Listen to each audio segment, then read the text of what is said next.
স্থানীয় সরকার, পল্লী উন্নয়ন ও সমবায় মন্ত্রী তাজুল ইসলামের মতে গ্রামে কর্মসংস্থান সৃষ্টি করতে না পারলে জোর করে রাজধানীতে আসা মানুষের প্রবণতা ঠেকানো যাবে না।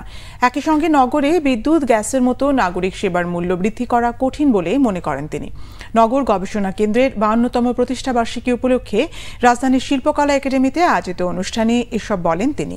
স্থানীয় সরকার মন্ত্রী আরও বলেন, রাজধানীকে বসবাসের উপযোগী করতে হলে বিকেন্দ্রীকরণ করতেই হবে, তবে এর সঙ্গে খাদ্য নিশ্চয়তার বিষয়টি জড়িত। তাই গ্রামে মানুষের কাজের ব্যবস্থা করার সাথে নাগরিক সুবিধা নিশ্চিত করতে হবে। তাজুল ইসলাম বলেন, ঋণ নেওয়া খারাপ বিষয় নয়, উন্নয়নের কাজ করতে ঋণ নিতে হবে। জিডিপির অনুপাতে বাংলাদেশে ঋণ বেশি নয় বলেও মন্তব্য করেন স্থানীয় সরকার মন্ত্রী।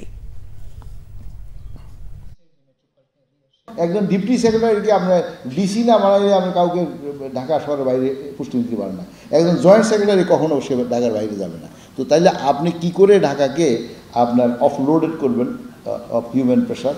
তো এটার জন্য এখন আমি এই জন্য বলছি যে গুলশানে, আমিও গুলশানে থাকি, আমি যে গুলশানে পানির দাম 50 টাকা 100 টাকা করে দেন, হ্যাঁ, পার 1000 লিটার। কি বিদ্যুতের দাম বাড়াই দেন, গ্যাসের দাম বাড়াই দেন।